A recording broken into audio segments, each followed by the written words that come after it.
Rockin' Tots Cafe. Come on, everybody, I'll show you the way to Kathie Lee's Rockin' Tots Cafe. Come on, let's hip-hop. 'Twas the night before Christmas and all through the house not a creature was stirring, not even a mouse. Yo, baby, I ain't no chimney. Won't ever catch me smoking. Oh my God, this is so gay. I can't take this. I cannot take this.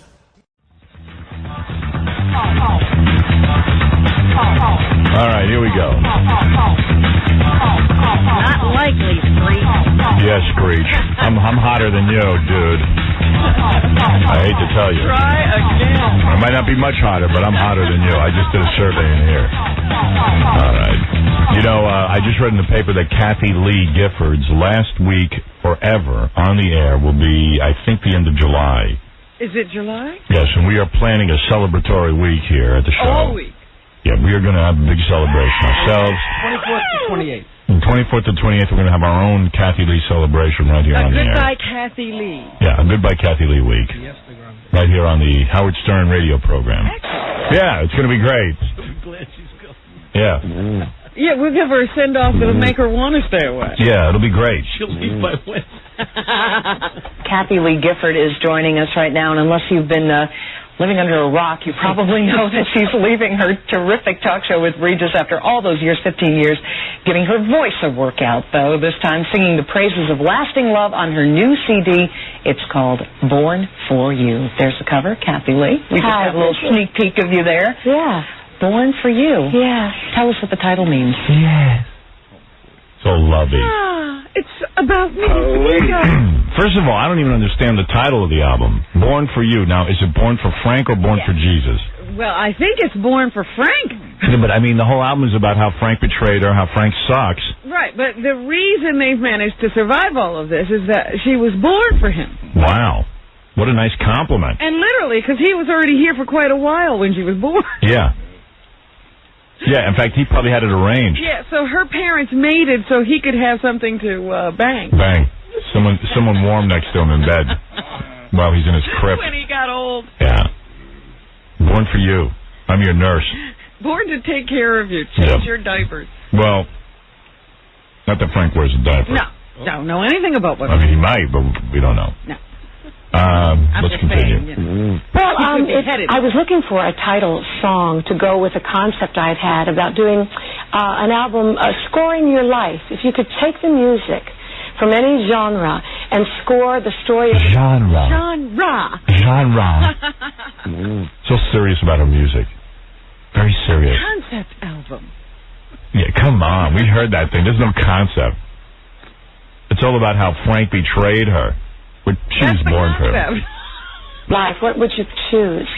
And even though my life has been sort of lived out in a public way, sometimes not in a very comfortable public way, the last please, you wouldn't have it any other way, honey. years, I think everybody's life would make a fascinating motion picture if they told it honestly and nakedly, almost from their Nakedly. Honestly, nakedly. This is before she starts yelling and screaming about stuff. This is her fake voice. The fake Kathie Lee. Right, the one that's hiding the anger. Right. You know, from their soul, and told you really what went on. And how would you... This album's so truthful. What music would you choose? So I sat down with my dear friend Christopher Marlowe, who's a brilliant arranger and conductor. He's so brilliant, he's working with Kathie Lee. And we put a series of songs together. And then my friend David Gipple and David Pomerantz had written a song called... I think Jackie, my friend, my friend. You've got to drop name and name, and it's nobody. Yeah, nobody cares. It's like, okay, one thing, my friend, Stephen Sondheim. Vini. Yeah. Right. It's just these faceless people. Brilliant faceless people. Yeah.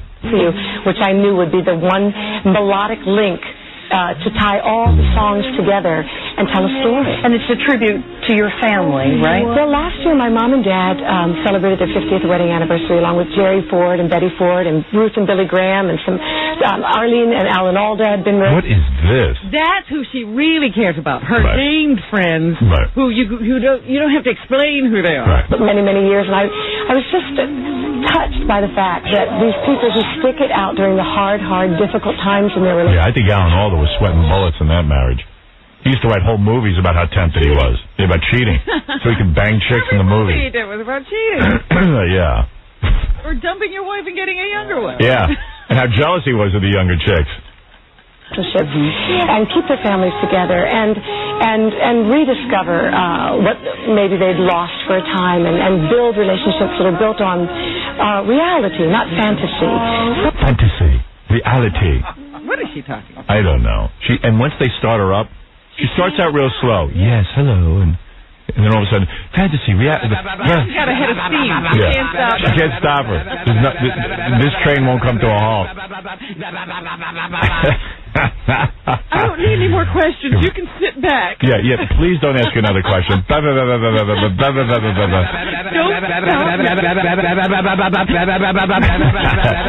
Kathie Lee, tell us about your new album.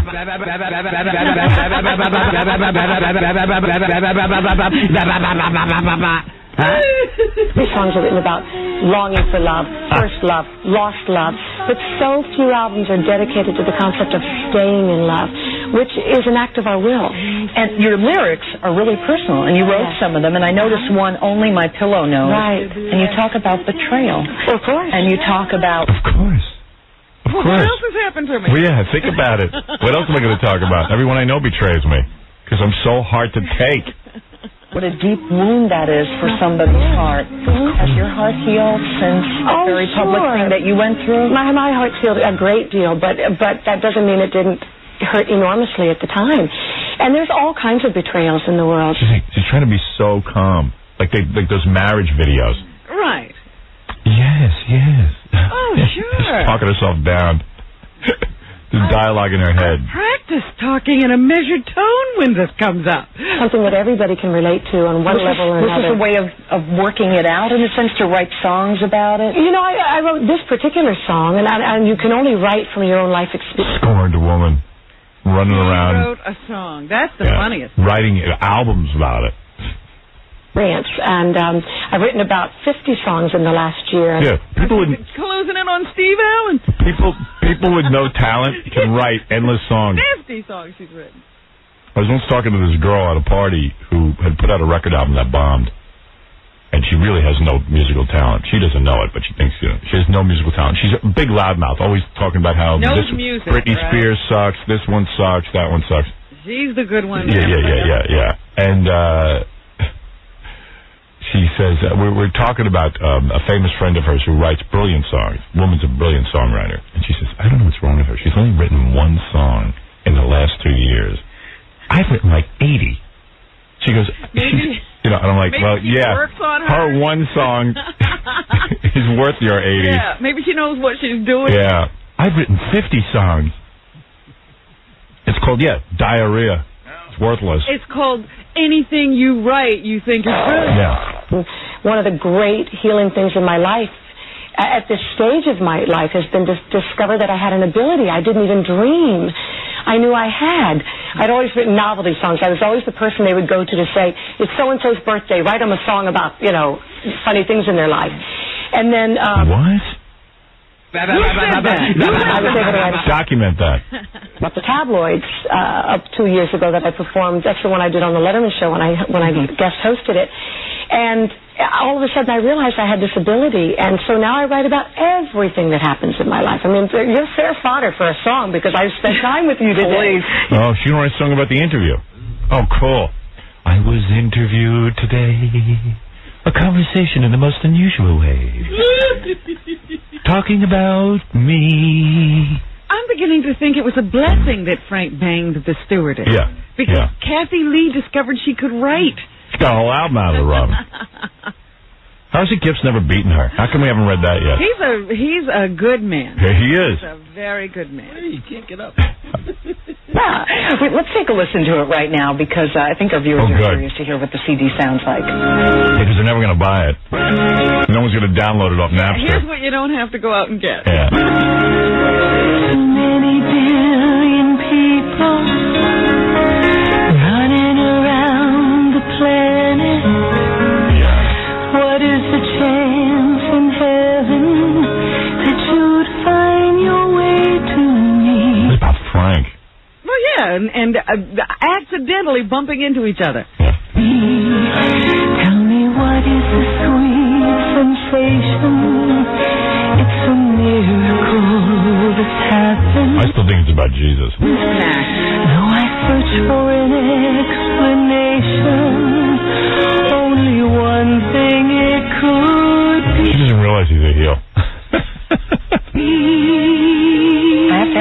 Are you saying about Frank there?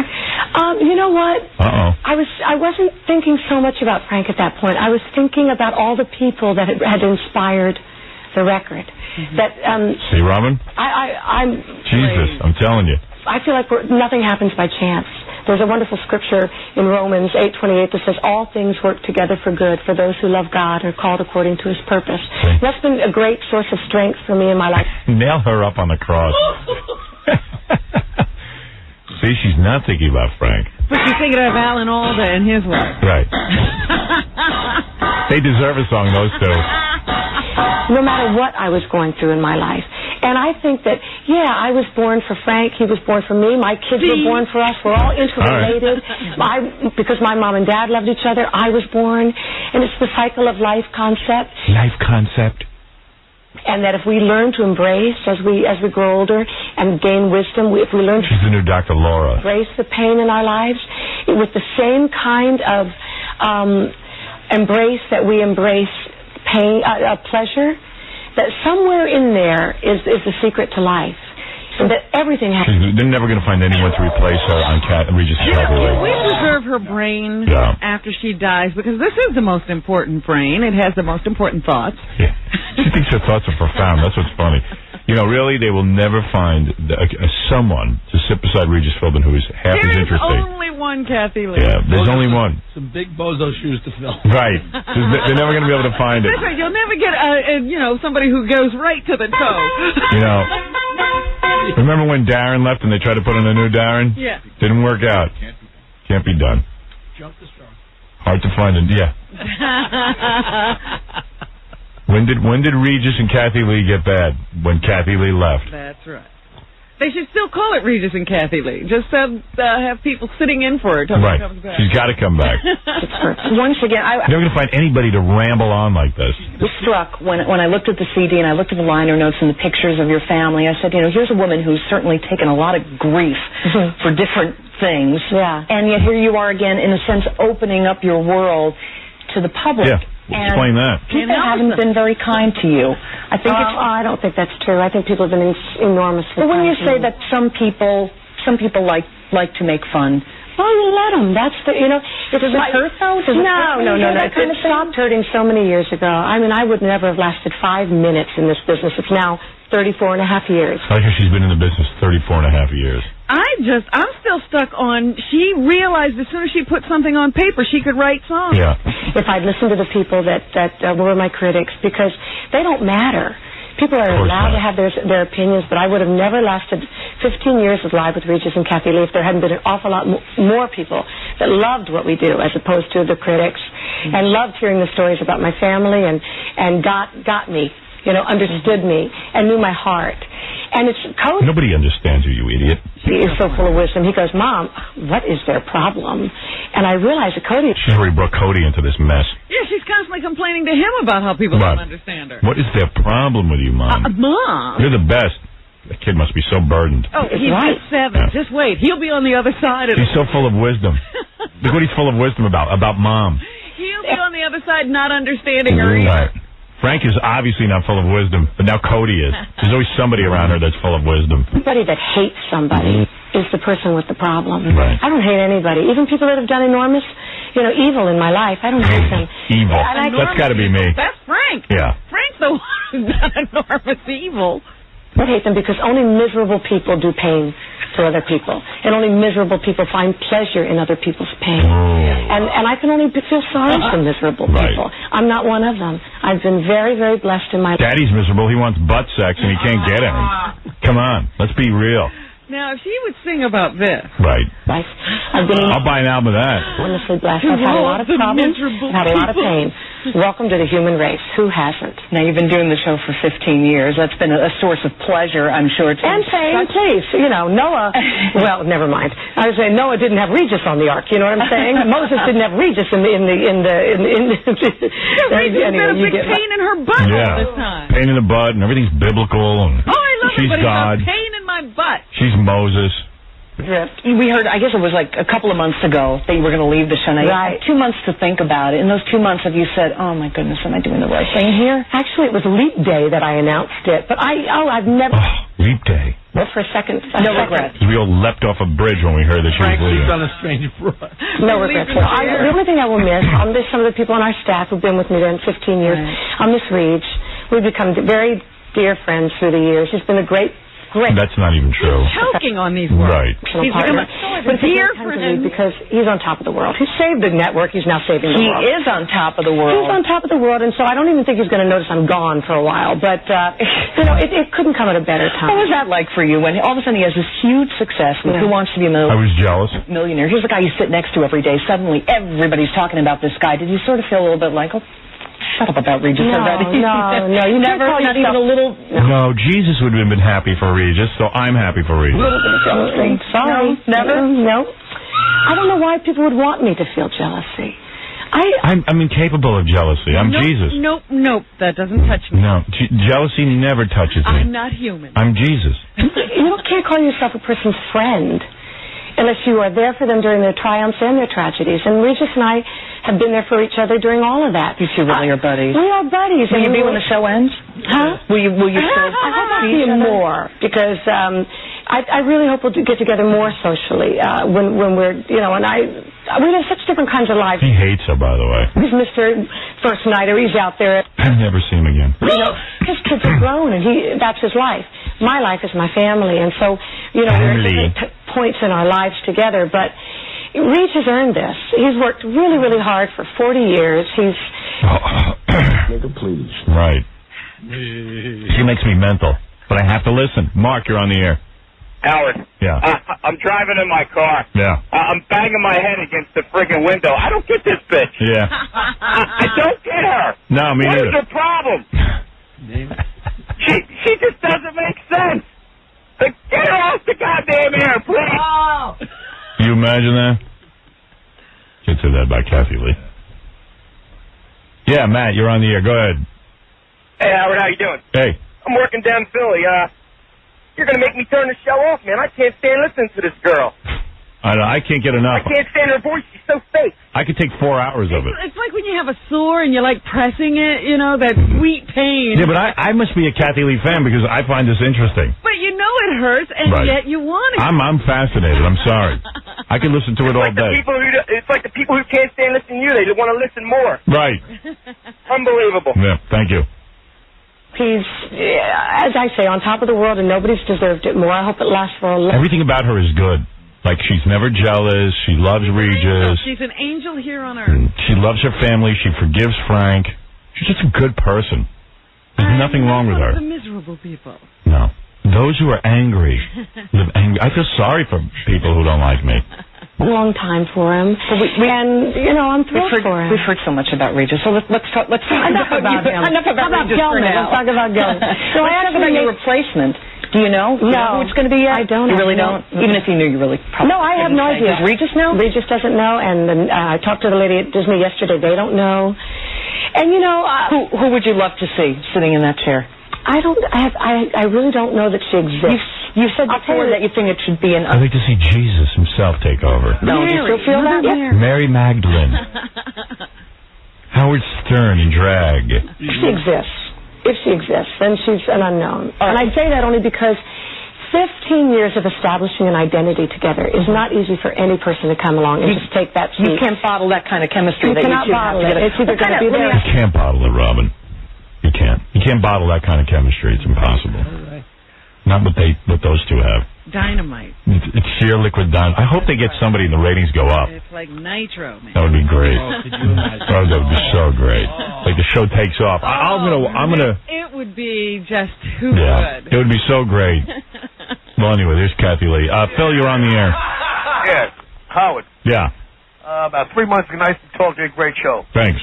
About 3 months ago, I got polled by the Arbitron radio rating. I was sitting home. They called me up on the phone, and they started asking me all these questions, right? And they promised me all these coupons they would send me. And after they asked me what radio station I listened to, I just said, I listen to Howard Stern radio show. And he goes, well, what else? I said, that's it. I shut the radio off after that. And he got a little perturbed, right? And he said, you'll hear from us. And about a month later, I got a postcard in the mail saying my house will no longer be used in the ratings. Yeah, well, that is very typical. I've heard that before. Anybody who says that they listen to the Howard Stern radio show, I mean, exclusively, they don't believe. They think that somehow I masterminded that. They don't understand. There's not a lot to listen to on the radio. Yeah, but you know what really pissed them off is when I said I shut the radio off. Yeah, and they can't take it. And so what are they supposed to do? Instead of giving me the rating, they disqualify you. They disqualify my listeners. Exactly. I'm telling you, I have screamed about this for years. I always do well in the Arbitron ratings.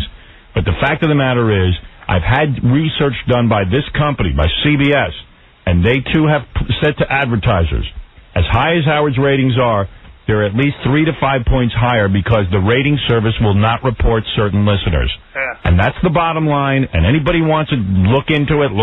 It's the goddamn truth. And it's not fair. Not only that, like when you go buy something like you advertise in the Jeep and stuff, yeah. You go and they ask you where'd you hear from it, and they said, I was on a radio show. And then on the paper they put down radio show. Yeah, I don't care about that. I care about the ratings, and you have proven a point. Thank you. Yeah, all right, Howard. Yeah, I've heard this before, by the way. Hey, have a good day. Thanks. I've had many people call me about this. You almost have to lie and say you listen to other radio. Right. So that they continue to listen to you. What it is, they've decided they don't believe somebody would only listen to my show, which is absurd. That's absurd. I mean, what the rest of radio is so great? People can't just like one show? Yeah, they somehow think that I'm involved. I don't sit there and try and program that. How would you know they're coming to his house? Yeah. So I end up losing out. In other words, you are disqualified because you only listen to Howard Stern. You're disqualified. So somehow we'll figure a way to make the playing field even. His ratings can't be too high. It's very, very frustrating. It's very frustrating. I've never gotten my due. That is a true story, and I've heard it maybe 10,000 times in my career. Not just once. So what am I going to do? What is it, Baba Buhai? Baba Buhai interrupting. This is pretty important. I have a special delivery letter for you. From? Really? Well, it says it's from Rolling Stone, and I think it's from Jan Wenner. Yeah, let me see that. I would like an apology from him. Let's recap what happened. Well, I'll tell you what happened, quite simply, and I'm really disturbed about it. In fact, a friend of mine pointed this out to me. Said, gee, did you see Us Magazine? Us Weekly. Us Weekly Magazine. I said, no. I said, what is in it? It's just this really disparaging article about me and Joey Buttafuoco being the two most ineligible bachelors. Right. And I don't know. Very disgusting light. I had a 23-year marriage or something, or a 25-year relationship, where, much to my chagrin, has ended. I got 3 great kids from it, and you know what? Your wife wasn't shot in the head? My wife wasn't shot in the head. We're both very sad about it. Yeah. You never did jail time? I spent the majority of the day yesterday crying like a woman because I'm so goddamn upset about it still. It's just sad. And, all right, Jackie, whatever. What did you do? Because he came to the faggot thing because I said I cried. That's not right. That ain't right, man. Really? Yeah, with some friend. Play his apology. Yeah, right. He cries. Just like cry in private. But anyway. So I'm gay. Major, Anyway, I mean, so then, Jan Wenner, who has gone through his own painful divorce, which I did him a favor and didn't really talk, he asked me not to talk about it. And I didn't. I respected it. So then I get this big body slam in Us Magazine about how I'm on the level of Joey Buttafuoco. Let me read this. And you did say that if you didn't get a letter from Jan Wenner within 48 hours, we were going to start discussing things. So what do you got? Dear Howard, of course I think you are date-worthy. Any woman would like to go out with you. If you like, I will offer one of our Us Weekly readers for you to date. Let me know if you are interested, and I will run a contest to win a night with Howard Stern the magazine. Best regards, Jan. P.S. For the record, I am your bro, a serious admirer of your talent and wit, and did not see the box in Us before it went to press, which, by the way, I can believe, but... All right. All right. That's an apology. Tongue-in-cheek. No. All right. He ate some crow. Give me a break. Wait, I'll accept it. The P.S. Like that. The P.S. said it all. Said it all. Please. I don't think that'll be appearing. Play it in the magazine. Well, I didn't ask for it in the magazine. That's where he disparaged you. Well, I didn't ask for that. Not a point. He should have given it. Howard, is that acceptable to you? Yes. Okay. Yeah, because he's easy. No. He's easy. I demand more. He's easy. I'm happy to hear from Jan. Or Jan. Whatever. No, I'll accept that. As a matter of fact, But really, I mean, Joey Buttafuoco. I mean, I don't mind if it comes from some publication, but Jan has no right to do that because I've been good to him. Shoot, I just lost my headphones. Here they are. I've been good to Jan. I mean, let's face it, there's plenty to ridicule there. There could have been a lot done there. Yeah. A lot of material. Don't think I wasn't frothing at the mouth to get a hold of that one. But out of respect to Rolling Stone magazine, which I am a huge fan of, I held back. You know. All right. Enough said. I got my apology. Please. You're never satisfied. No! Hit on a steak! Well, yeah, right outside the studio. You want to burn him. Put him on an island and watch rats eat him. I want his head. Right.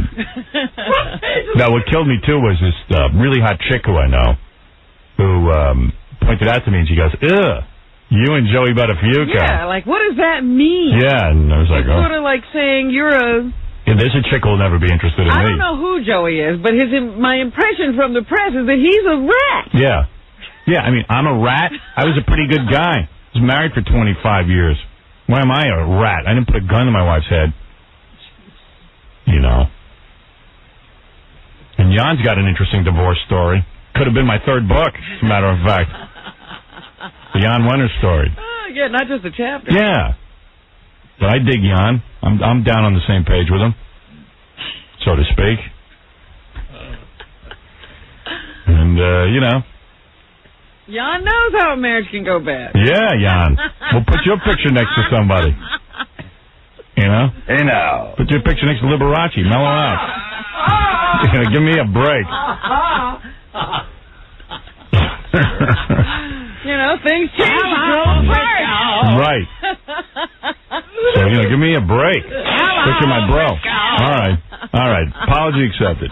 Let's put it aside. Jan's smart man to send that letter. I already had 5 pages written. Jokes. Volumes. Let's go to Eric. Eric, you're on the air. But just let me point out to Jan, he's no joke writer. No. You were not funny. Eric, you're on the air. Hey, Howard, how you doing? Yes. Actually, I was at a Walmart shareholders meeting a couple months ago, and Kathie Lee was one of the guest speakers. Yeah. She gets on stage, and she starts singing the same song and dance. You guys are all special people. If we could write a song about you, it would be just as beautiful as my life. She breaks into a song, and I'm telling you, I had to get up and leave my seat. It was unbelievable. Unbelievably bad. Unbelievably bad. And how she could say we're down in Arkansas, how these people are beautiful. They all look like the people that won your $1 million on the show last year. and she's sitting there with this pasted smile on the big screen. There's probably 20,000 people there. She's a phony baloney. Oh, it was unbelievable. Yeah. I had to get up and leave. And everyone's in the hallways. Like, everyone took their coffee break at that time. Boy, I wish you'd had a videotape of that. But those people are beautiful to her. They bring her a lot of money. Yeah. And then Frank was sitting in the front row with his tail between his legs. Yeah, exactly. She gets done singing. They hang out for probably another 2 minutes, and they both make their way out. Oy vey. Yeah, she's not having dinner with you. Oy vey. Yeah, thank you. Unbelievable. Hey, David, you're on the air. Hey, Howard, 2 things. Firstly, you were talking about waxing your chest and body waxing. I'm, like, really hairy. It's more like a fur coat than hair. Yeah, that's awful. It's like, his hair's like dirt. Awful. You know his hair like that? Scott Einziger, my executive producer. What is the purpose of that hair? I don't know. Well, when we were apes, it kept us warm. When we were cave people, and what we are, there are less and less men with body hair, but we're still mutating. Yeah, so it's less than it was. Yeah, it used to be to keep a man warm. The amount of hair there's really no purpose for it. Yeah. And I went to get my chest and my back, like it's all over, waxed, and the pain was so agonizing on my chest. I was bleeding.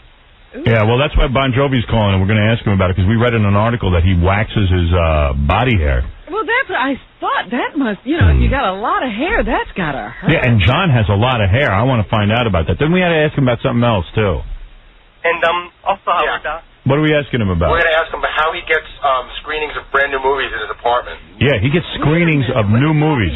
You know how we get invited to screenings? Mm-hmm. Bon Jovi gets screenings of movies.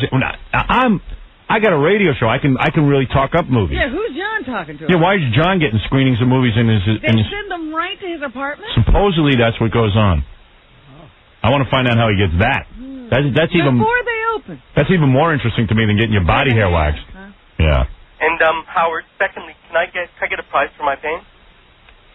No. Thanks. What, just because you get your body hair waxed? Oh, well, send him to one of those places that burn it off. Yeah. Get a stinky skin. You want a prize? Call Jan Wenner. He'll give you a prize. All right, listen, we're going to take a break, Robin. When we get back, we have so much show to get to. Carmen Electra's coming in. I'm very excited about this. I'm very turned on. Today? Let me see if you were really excited. I look so sexy today. I do actually look good today. I have a sexy outfit on. Mm-hmm. I have a sexy outfit on. I have my... you have your Carmen Electra. I have my Carmen Electra outfit on. Oh, I'd love to have sex with her. She's not into me, though. I can tell. And you know what? You know what? I was reading the Star Ledger article on the Dysfunctional Family Picnic. Yeah. And they say one of the highlights was getting a glimpse of you. Really? Yeah. Who said that? The guy, or whoever. A guy? I don't know if it's a guy. Should be a chick. I didn't read who wrote it. But they said, Howard made a brief appearance, of course, when you introduced one of the bands. Stone Temple Pilots. And then when, if you were really lucky and you were standing at one side of the stage, you could see Howard bopping along to Godsmack. Yeah, they were good. They were doing their set. I always feel uncomfortable watching musicians because I know everyone's watching me watching them. Right. And I feel uncomfortable. But you're some kind of a sex symbol. They were watching you and saying, wow, a highlight was even getting a glimpse of him dancing to Godsmack. Yeah, but is it a chick who's saying it? I don't know. If it's a guy, what good is it? Could be. What's the name? Let me go look. I don't know. Get that article quickly, Robin, please. It's never a chick. It's always some guy acting like a homo. So one time, why can't it be a chick who comes up to me? I saw Carmen Electra at the Dysfunctional Family Picnic 2 years ago. She was standing in this really hot outfit, but she was like, she was... It's a girl. Oh, what's her name? Lisa Rose. Oh, honey. Lisa, my dear Lisa Rose. My sweetheart. And they have a picture of you. Look good. Let me see that. Hold that up, Robin. I thought, who's that rock star? Really? Let me see. You won't be able to see until I have to give you are a doll. You sensitive flower. Lisa Rose. Romance. Let me see that, Robin. How dare you? Yes. I look like a monster. What are you talking about? A good picture. You look like a rock star. Your hair's in your face. Really? Great. Concert good. Oh, stop. Listen to him. He's just jealous. Lisa Rose. Yes. Well, she looks like she gave it a nice ride-up. Well, that was a good show. All the fighting in the show, but she said you were a highlight. You know, all you have to do is be there to be a highlight. She's a sweetheart. Sweet Lisa Rose. A rose by any other name. You know, she even identifies the station as a home of Howard Stern. She must be in love with you. Come on, baby. Let's go. Well, it's nice to see a reporter, man or woman, who would be nice to me, because some friend of mine said, gee, I never read a good article about you. I said, there have been good articles, believe me. Over the years, there's 5 or 6. Tucked away. Yeah. In the past 20 years, there's been 5 or 6. They never make the front page. Man, I get the crappiest press. I get, like, if you open up any newspaper in the country and read letters to the editor, on any given day, it's about what a heathen I am, how I suck, there was just a slew of articles how I was responsible for the Central Park wilding. Right. Absolutely. Editorials even. During the Puerto Rican Day Parade. First of all, it's all your fault. A, I don't have any Puerto Ricans listening to me, I don't think. Or very few. Number 2, it's like my morality at the parade. My morality, I'm the guy screaming about how I'm anti-rape, anti-homophobia, I'm anti... I mean, where do these people listen? And the difference between a woman coming in here and getting undressed is I'm not forcing her to. That's right. In fact, sometimes it's forced on us. The other day I asked a woman not to take her clothes off and she whipped them off anyway. What do you want from me? A little bit different. I get blamed for everything. Please, like you said, the U.S. Weekly, Us Weekly, had you compared to Joey Butterfield. Yeah, I mean, like the good stuff I do never gets noticed. What good stuff do I do? You saved a man on a bridge? Yeah. What happened to that? That was 10 years ago. All right, let's take a break, and we'll be back right after these words. I just want to apologize to my wife, Nancy, for the Jessica Hahn death of incident. It's stupid, and I'll never do anything like that again, and I love you, and I'm very sorry. And I'm very sincere, and please don't make it. One night, Sal plunged into Howard Swang. Hey, Mark Harris is here. Oh, he is? I told him he could stop by. We got a really full agenda today. But Mark Harris is here. He stopped by. Watch your balls is what I'm saying. I told him he could plug something. All right. Oh, yeah, sweet. I believe for every drop of rain that falls, a flower grows. Oh, my goodness. I believe. He's dressed up as Prince Charles. Is that what that is? Yeah, but you're not going to be able to hear him through that mask.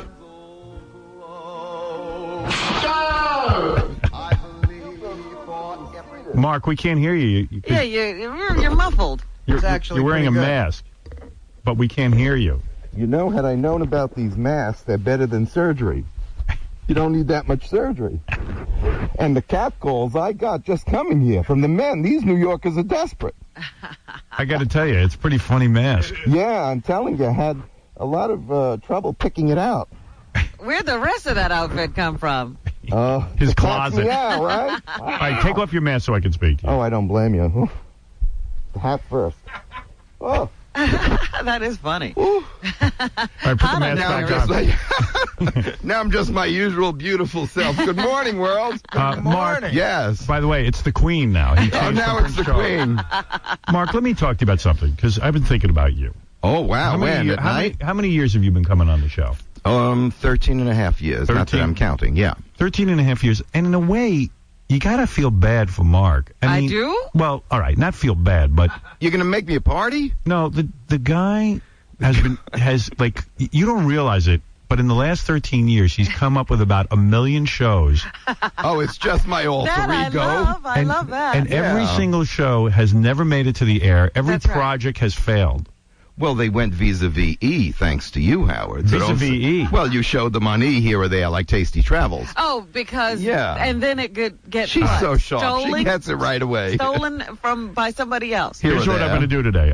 I went to the log. Tasty. Go not ahead. that kind of log. Not that log. I went to the it's log. Burning. And here's every Mark Harris appearance. All right. And I highlighted Every couple... show. Yeah, every show. What his... That's a good thing. This could be a good send-off. March 11th, 1993. Mark said he just sold a TV show to a network. All right? I've never seen it, but he sold a show to the network. What was the show, which was the network? Don't know. Oh, good. I don't Well, either. you should have known what network did you ever work for? None. Way back then, I don't remember. All right, here you go. June 14th, 1993. June 14th. Mark Harris says he's developing a TV show with Bob Eubanks and Anson Williams called I've Been Screwed. What? You're kidding. Talks about a show he made called Dress Up America, which went nowhere. So now you're up to... He sold the show to a TV network a few months before this appearance. This is in 1993. What's with Bob Eubanks? Where'd that come from? This comes from you. That's direct quote. No. We can play I remember sitting down with Wink Martindale. Maybe you stand corrected. Bob Eubanks. No, never met him. Maybe you got them confused. All right. Could be at my age. August 19th, 1993.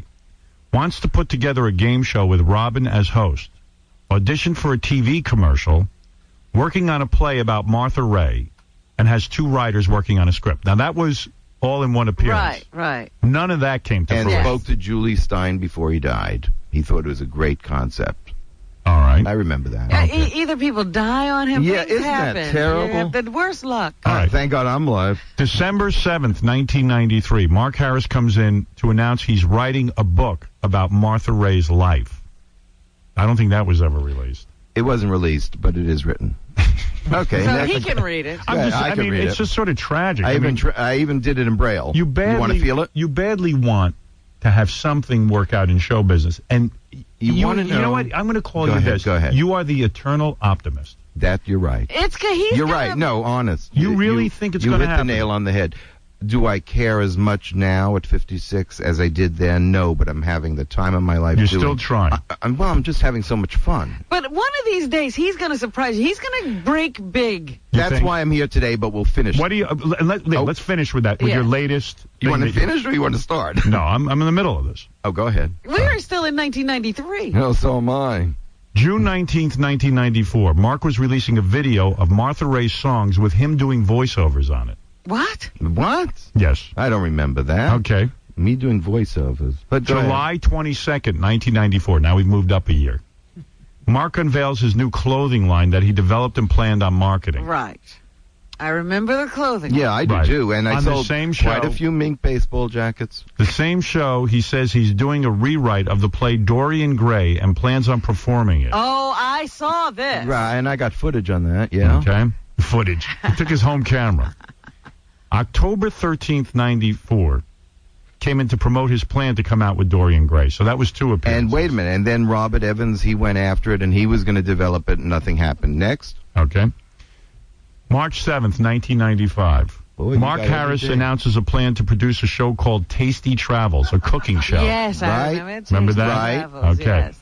Then he came back in August 16th of 95, says the Food Network is interested in his show Tasty Travels. He's come in with a lawyer who's putting together a hotel deal. Right. Wait a minute, remember go the back to hotel Tasty deal? Travels. Where did Gordon Elliott come knocking on doors when they had it at the Food Network? Everyone Isn't bets that peculiar? Everyone bets there's no way Mark's hotel will ever come to fruition, and we bet him money and win. And we never got paid. And I never got a hotel. And you never got a hotel. So No, and in real that estate's appearance, up. Tasty Travels was going to be negotiated with the Food Network. Agent submitted to Food Network. Next thing, Gordon Elliott knocked at everybody's door but mine. I don't get that. Who's Gordon Elliott? He's the guy yeah, you know, who go used tell to him. be on Fox, The and now he's Australian on guy. the... you feel he stole Tasty Travels? Well, I feel Food Network, they had it submitted All right. by an agent, and then he was knocking on the door a year later. Yeah. My point is, none of these shows have come about, and you are the eternal optimist. Yes. That's all. Absolutely. You can't You're right. dissuade him. All right. No, I'm having too much January, fun. let's get into 1996. January 18th. Oh, I don't even remember that year. 1996. Mark announces he has a TV show called On the Mark. Yes. And he plays 2 roles in it. Yes. It's Mark talking to himself in drag. Yes, with Virginia O'Brien, should rest in peace, another one that died, and she played my mom. Howard tells Mark that the show will never see the light of day. Mark said that CBS is desperate to have this show. Why didn't you just leave it at desperate? You should have finished with that word desperate. When you hear this, do you ever say to yourself, maybe I shouldn't try anymore? No, Maybe, firstly, never. you're right on so many things, including CBS being desperate. Right. But well, you said it, not me. No, I didn't ask you. I just said you should have just finished. 'Cause Mark you were also so mentions correct. in the same appearance he wants to create a game show called Play for Miles and a food show called Tasty Travels, still promoting that. Swears the show On the Mark is on track for production and that Leo DeLion is involved in the show. No, he did the greatest music. Yeah, he was the pianist. I remember that one thing when I tried wearing heels and I fell right on top of the piano. It hurt. Okay. In the same show, Yeah. Mark then moves into that he's performing at Treasure Island in Las Vegas. Right. Upon further questioning, it's revealed he just rented a room in the hotel. Hey, what are you talking about? That's when I went to NAPTI And we'll be- convention, Oh, the you're too Sands funny. convention. Be quiet, Mark. Okay, go and ahead. we'll be putting on a private show for advertisers. That's too funny. I have pictures of that. Not Treasure Island, mind you. Next. Okay. The next appearance was June 10th, where I did not accept the $5,000 from Mark for losing his bet about the hotel. What, was he trying to give you a check? It was $10,000. You stand corrected. Whatever. 10. Okay, go ahead. I refused to take the money. Okay, could you take it in euros? All right, here we go. The same show where I refused the money, Mark announces he's on the verge of becoming a very big star. Mark said he filmed the show much like Lifestyles of the Rich and Famous, but for regular people. The poor and the unknown. And was going to go over to England to sell it. I remember that. And I did go there. Said he had a booth at NAPTI to promote a show. Did do that. We But sent Mark, this is e-cameras. not being in show business. No, but it's having a ball. We sent e-cameras down to cover it, but no one could find Mark. Mark said the booth was under the name Sinistar for some reason. Right. That's Okay. correct. All right. Now let's move to 1997. 1997. This is. Look at how many no projects you've had. But so much fun. All right, here This we could go. be my farewell appearance. Go ahead. Howard asked Mark about past projects he said he was working on, including a game show, a TV pilot, and a Broadway show. Also said he wrote a jingle for Snapple. I did. He also says that he's writing a book called My Life is a Joke, and don't announces remember he's that. putting an act together with his then boyfriend David the violinist. David will play, David, you David stand will play corrected. violin. Mark will sing, and they will tour together. Right. I remember. Don't you remember when they No, came we in had here a lot and of fun, performed? David and I. I cut his strings. He's gone. So even that didn't work out. No. You didn't tour with David. Do you see how sorry I am? Did you ever do the Snapple commercial? Yes. But it didn't sell. It didn't Quaker sell. Oats bought them. Now they're privatized again. Maybe I should resubmit. He never gives up. No, I'm having no, to. But you know what amazes me about you, seriously, and I mean this. Your spirit, you refuse to look at this as failure. And I'm not on Zoloft. You refuse to see I'm that. having fun. It's his delusions that keep him going. Right. But do you realize other people kind of now joke about your projects because it's hard to take it? It's like the boy who cried wolf. You would prefer Scott Peterson? I mean, get Mark, real. I'm having fun. But do you know that these projects aren't going to work out? The ones you mentioned, absolutely. Do you know your future projects aren't going to work out? What are you promoting today? Okay, Toonie Tunes. All right. Did you see them? Toonie Tunes? Now, okay. I'll tell you, because you know we'll be reading this 2 years from now? I'm going to tell you what it's about. Okay, very simple. Because of the exposure you have given me from this show, this platform, and the fans, your fans, my fans, whatever, they're great people out there. Some aren't so great. But I got a call from this IDT Telecommunications, and they go to my website, www.akamarkharris.com, and they loved all the tabloid, the gossip songs that I did, these jingles. And I went there in Newark, New Jersey, and met with this guy, Yoni, all a bunch of religious Jewish people, and Leo Klein says, "This is it. Can you animate?" And I looked at him, I said, "Can I animate?" Next thing, I was animating these things, and I sent them to you, and of course, poor Vinny, because I bother him every day, as you say. Right. Now, what are you saying? Are you having meetings about these cartoons? Well, now they're at I don't every... understand. Wait a minute. Why are you animating them? If somebody wants to do this, why do you have to animate? I'm producing them. So, in other words, it's animated Mark Harris's songs. Yes, on gossip. About... let's hear one of these songs. These are the royals that you have here. You animated this? Yes. Great Britain's misery, the royal family, oy vey the Queen. Camilla Parker Bowles, I think has hairy moles. She shouldn't drive an All right, so your Toonie Tunes. Yes. They animated that? Yes. Oh, they look great. Well, how great can the royal family look? They're not pretty. All right, so, and what is your point of view on the royal family? You don't like them or you like them? I can't even tell from the song. Like, dislike, your heart goes out to anybody that looks that bad. So your attitude is they look bad and you don't like them? Oh, they make Camilla look very good. So you don't like the royal family? Not really, no. Do you? I didn't write a cartoon about it. No, I guess I was more a fan of the late Princess Di. I see. So you're angry with Prince Charles marrying Camilla Parker Bowles in this song. I'm just trying to... Well, no, that song just shows me and the Queen and the differences between mother and son and throwing a tomato at Camilla and stuff like that. So it's an angry kind of song. No, not angry at all. You're lampooning the lampooning would be right, yes. All right. So it's fair to say you don't like the royal family. That would be fair. All right. But then again, look at Joan Rivers. She didn't like them in a stand-up, and now she's there attending the wedding. All right. Please don't invite me to the next wedding. All right. Listen to this. May 25th, 1999. Mark talks about a pilot he shot and how he gave the tape to Howard. Howard said he passed it along to Vinny. Mark says, if Rosie O'Donnell can get ratings, so can I. That sounds right. All right. December 4th, 1999. Excuse me, November 4th, 1999. Mark is in town to meet with the publisher about his book he's writing, From Outer Space to Cyberspace. The publisher. That's right. Which is emails from his fans and his responses to them. They were too hot to handle. Not one of these projects has made it. You're right thus far. What is it, Captain Jenks? Go ahead. You're on with Mark Harris. Hey, good morning. I was so inspired by Mark's appearance this morning that I made a prank phone call to C-SPAN. All right, let's hear it. C-SPAN. Let me hear it. All right, thanks. Philadelphia, good morning. What do you say? Good morning. Mark Harris is a homo? Let's go to Crosby, Minnesota. All right. That's C-SPAN. That's Mark, right. They may get ratings now. You and your little traveling off-Broadway show, it just sucks. Every time you come on, it's so boring. Try using your tongue. I am off-Broadway. Vinny Favale, you're on the air. Howard, that list is absolutely priceless. What year are you up to now? I'm up to 99. Yeah, we haven't even gotten I got to tell you, I have a shelf in my office full of videotapes and CDs. He is unbelievably optimistic. But what's with Bob Eubanks? He calls me yesterday to tell me, and Mark, I still don't understand this. He goes, Vinny, a phone company is buying me out. Not a phone company. I'm not going to reveal who. We're having meetings.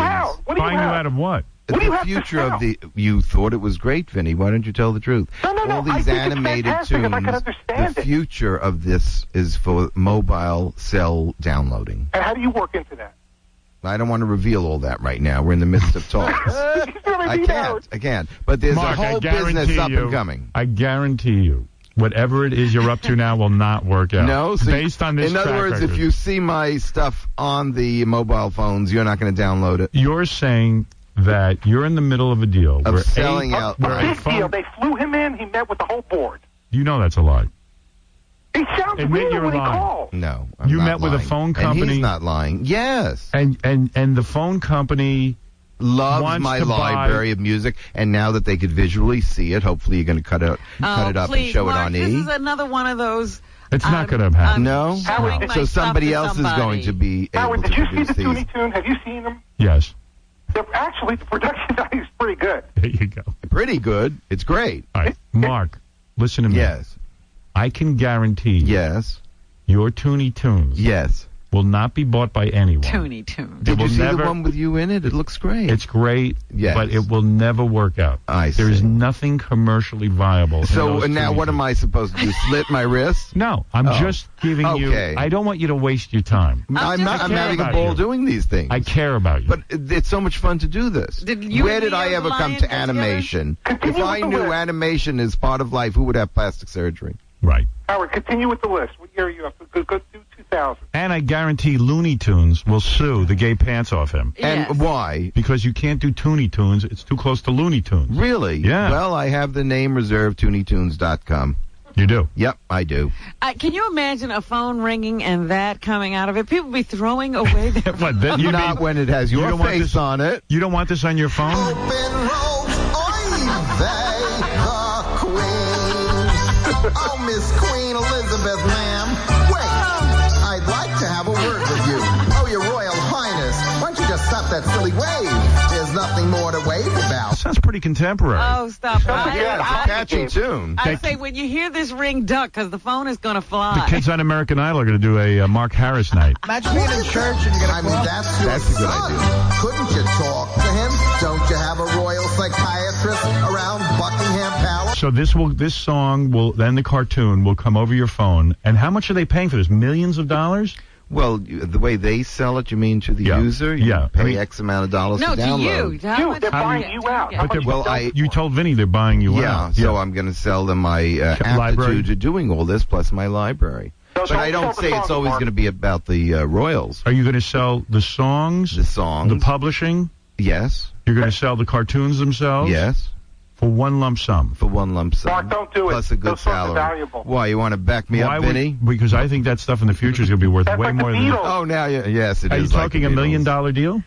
I would hope more. Always retain the publishing, though, don't you think? You're saying... Where does $1 million get you today? They're going to give you millions for this? I would say so. Really? Mark, hold on to the rights. I'm telling you, that would be a big mistake. Mark, millions of... Vinny, why don't you come over here and hold it yourself? For goodness knows, those subjects are going to get very angry. When will you know? The end of May. At the end of May is when the deal will be finalized. Well, I don't know if it's going to be finalized. We're going to meet mid-May. We've been having email and you're telephone. Confident that this is the big one? Yes. Yes. Who are you talking to? Yeah. Wouldn't you like to know? Because I want to throw those executives in jail. Mark, don't you see that announcing stuff? There's a lot of executives going to jail, but not for talking to me. Mark, announcing stuff on this show is bad luck. Really? Yeah. Oh, I don't believe in that. I'm not superstitious. I'm not even religious. So you don't blame us. Sitting here Why today, would I blame you? You're so cute. Mark, sitting here today, after I read this entire list, I haven't even gotten through the year 2000. Every single business that you started failed, but yet you sit here today and firmly believe that Toonie Tunes will be sold to a major company for millions of dollars, and people will be downloading that over their phone. I sold a lot of Mink baseball jackets. No. Bob Eubanks I never met, and whatever else, I had so much fun. That's all I remember. Listen to this. March 28th. The year 2002. I'll skip ahead. Oh, we're coming up in the world. Mark says he wrote a treatment for a TV show that he planned on pitching to the gay TV network that was coming out. That's why I say CBS is desperate. Where is this network? August 12th, 2002. While in to promote his box set coming out in stores. Box set? Thanks to Howard Stern, those sold at the Colony. He mentioned that he's working on getting a reality show, an Ozzy Osbourne type show that he wants to shop around. Him and Boris. Yeah, he sent us clips. That's right. And buttermilk bath. He was taking a buttermilk bath with a guy named Boris. Oh, my God. The bath was great, and the rubbing of the knee was better. Right. Oh, my God.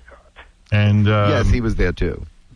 On 2005, just to jump ahead to the current year, his last voicemail, he was doing a radio show with Andrew Dice Clay called Famous and Andy. Right. Well, right.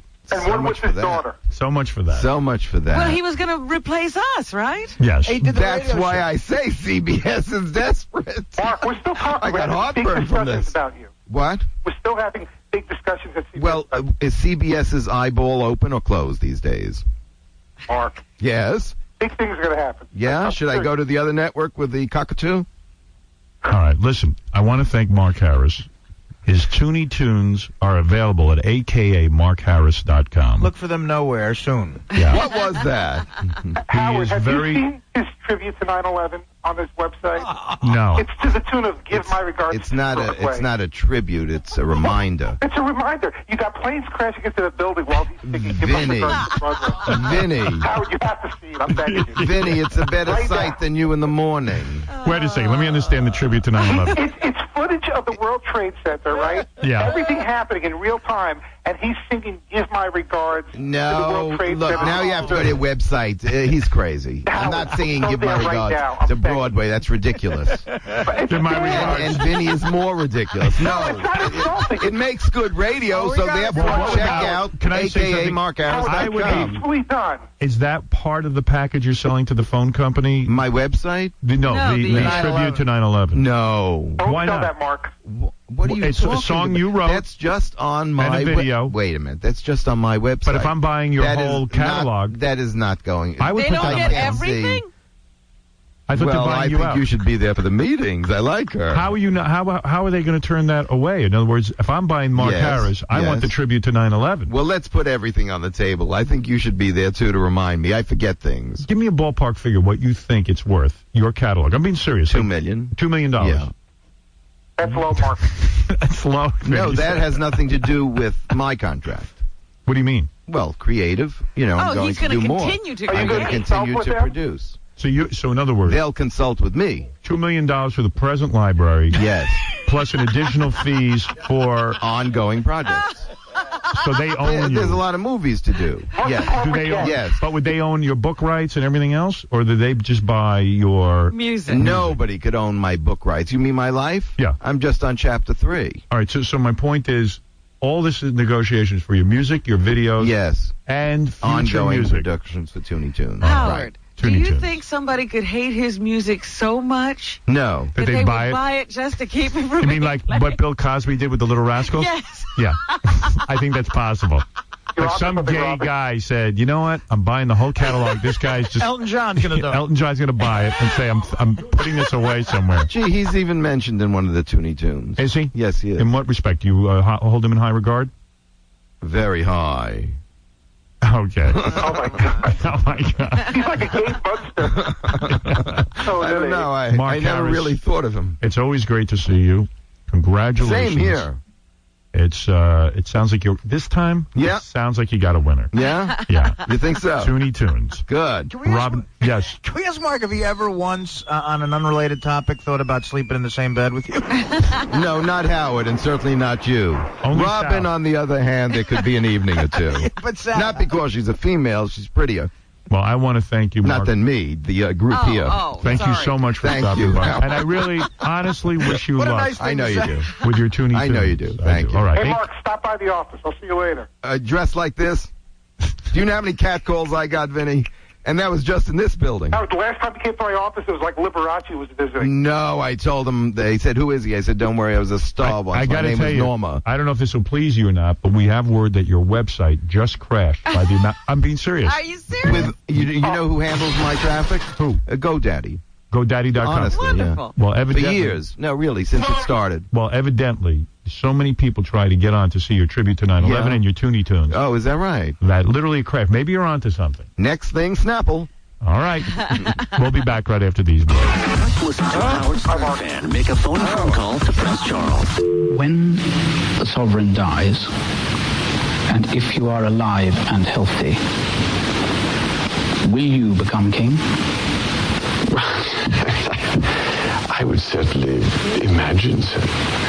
I mean, it's not going to be because I'm going to decide I'm not going to do it.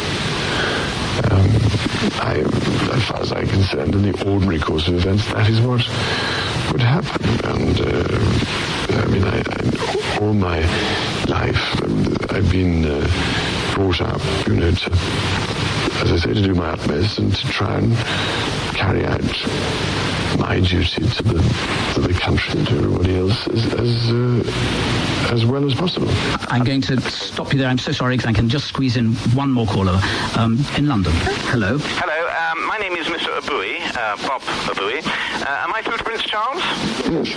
God bless you, Your Royal Highness. I'm indeed most honoured to be speaking to you on the telephone, and a very good afternoon to you as well, Jonathan. Good afternoon. Good afternoon and welcome to Any Answers. Thank you, Bob Abui. Excuse me, I've got a hair stuck down my throat. I spent all night with Princess Diana. What do you mean? Sorry, it's a very bad line. The actual question I want to put to His Royal Highness is, Baba Booey, do you think, Baba Booey, you'll ever get to be King of England? Yes, absolutely. Right. Well, I believe very strongly that the House of Windsor and your throne will be challenged by an underendowed American gentleman very, very soon. That's my theory. When you say very soon, what do you mean? Well, I say very soon, and I speak with some authority. I am an Earl and an OBE. That makes me an earlobe. And speaking as the British ambassador to Howard Stern, I can announce that Mr. Stern will not only be governor of New York, he'll become the King of England next. What makes you say that? I mean, if you look, for instance... Baba Booey makes me say it. Baba Booey, Baba Booey, Baba. Princess Diana screws the elephant man with the Queen Mother watching, and they do it with corgi. Rupert Taverner from just outside Aldershot, Hampshire. Hello, Jonathan and Your Royal Highness. I'd just like to say that I thought that last caller was an absolute disgrace. And do calls like that upset you? No, that sort of question, you know, is very much... You can't avoid it with something of this unfortunate nature. People like that are a nuisance. My question is, why don't you stick your head up a dead bear's you big-eared git? 3 minutes into it, and we can't believe how good it's been already. Yeah, I still got a little bit of a cold, but I'll tell you. We got a big show for you. First of all, Carmen Electra will be in today. Ted Nugent will be in today, and John Bon Jovi, he's going to be on the phone so we can find out. We read that he waxed all of his body hair off, and I want to learn about that. I would like to look into that myself. I did something interesting last night.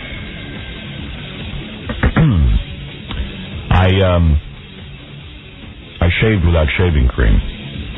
I decided, you know, I was watching the movie Predator for like the 15th time because I love that movie.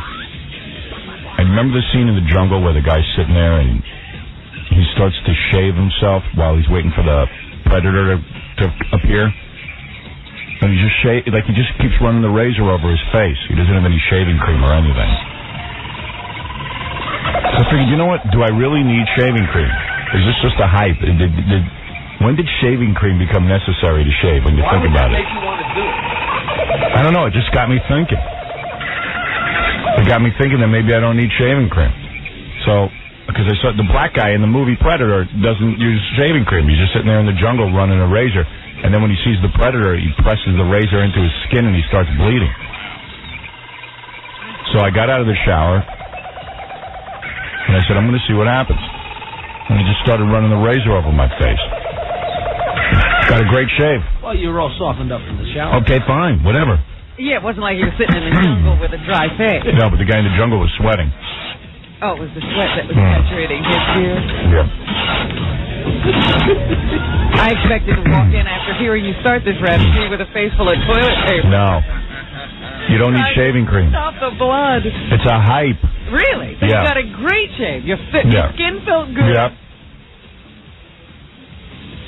And you for years were running around trying to figure out the right formula. Yeah. You know, it was no worse or no better than any other shave. It was actually better. You know, there were a couple of years there where you were having real problems, remember? Yeah. And Gary was recommending shaving solutions? Bull. So all you didn't need anything at all. No, all I'm saying is you can shave, and you know what? I guess if like you went 2 or 3 days, it would be hard. But if I just do this every day, like I could just be sitting in my car shaving. As soon as you get out of the shower, just shave. Right. Yeah, fa-fa-foo high. You're not using anything for shaving cream or just using regular stuff? Nothing. No shaving cream. But right after you got out of a hot shower, so it's all full high. Regular shower, like I always take. Wasn't that hot? And you didn't get nicked or anything, huh? Nothing. Wow. Isn't that weird? And it pulled over your skin, fine. It wasn't like tugging or... No. They say you're supposed to shave after you get out of the shower, but like who the hell usually you want to get all that crap off you when you're, and go into the shower. Right. That's right. You're full of shaving cream. Right. So now you got to get a towel. So just like, I saw it in Predator, man. The guy just sits, I always said, like, what do people do in the jungle? They don't have shaving cream, they don't have running water. The guy he would sit there with like a bic and just like just slowly run it over his face while he's sitting there. You didn't have a great razor? No, I just had my Gillette, whatever that is. The sensor? Yeah. That's a good one. Yeah, it's a good razor. I don't know. I know one from the other, and I just did it, and I just started doing it slowly, and it felt good. Yeah, you got to figure there had to be a time before soap when people were taking hair off their face. Right. Shaving cream is a hype. I realize that. I go, it's a big waste of time. How big an industry is that you're trying to kill? I know. I'm trying to kill the shaving cream industry. How many days growth did you have? I don't know. I think like a day or two. Because I find that you get a better shave if you've got a couple of days. You know what I mean? If you're trying to take off a lighter... yeah, but when you're on your shaving cream, you can see everything that's going on.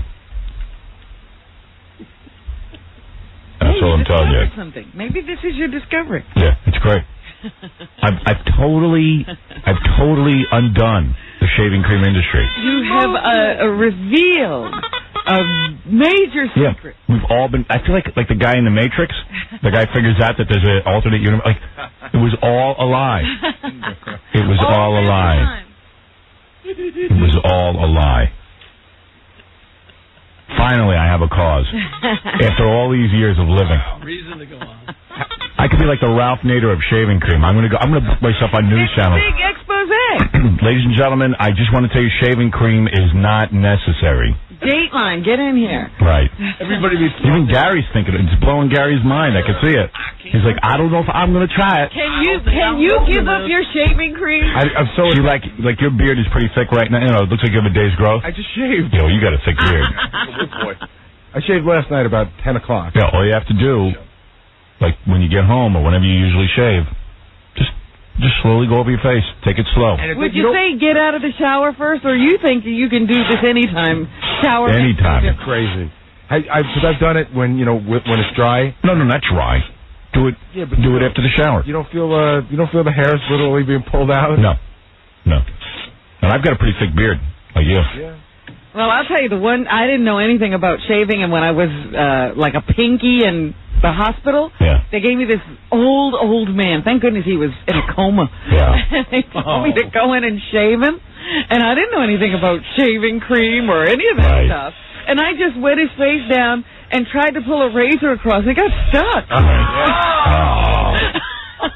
That was on his face. Yeah, I like how they have you guys experimenting on people without any supervision. Alan, you're on the air. Howard. Yeah. This is Howard. Yeah. First time ever caller.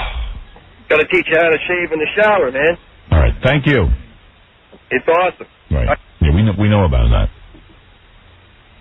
Anyway, I just didn't use any shaving cream. So the Predator taught me how to do that. And you've seen the movie before. It took how many showings before it finally sunk in? I don't know, but I taped it the other night again. It was on, and But the movies, it was done in what? The 1980s? Yeah, it just never occurred to me. I'm watching the guy in the jungle, and I go, you know what? I probably don't need any shaving cream. He's doing it. Who did that movie? Because they put the secret in there. Yeah, it was a secret that was revealed to us, and none of us picked up on it. But I did. Wow. A great discovery. Yeah, I'm awesome. You should have called a press conference. I know. I should call a press Like those conference. DNA people. Go to Washington. There's something I need to talk to you about today, ladies and gentlemen. Howard, I'm going to have a tough time getting people to show up for that one. Really? I don't know. I'll just have to say Howard has a big announcement, but I can't tell you what it is. Well, now the shaving cream people are probably going to they're sweating with you. They're sweating bullets. Yes, they're going to try to shut you up. Dave, go ahead. Hey, Howard. Dave, how you doing? Hey. I've been shaving without shaving cream for about 15 years. There you go. How come you didn't tell anybody? I didn't know. You didn't know you weren't using shaving cream? Oh, I didn't know that you wanted to not use it. Right. What I use is soap and water after a shower, or even moisturizer. Do you put moisturizer on? No, I don't need anything. Just water, Make you know? sure. I don't even use soap. Make sure you use a new razor, because if you use one that's just a little dull, that's when you start tearing your skin and pulling your hair out. This was a new razor. I'll say that. We will admit that. It's great. Yeah. It's great. You get real close shave. Thank you. No problem. F. Jackie. Right. There you go. Anybody else accidentally get caught without shaving cream? I might stop bathing, too.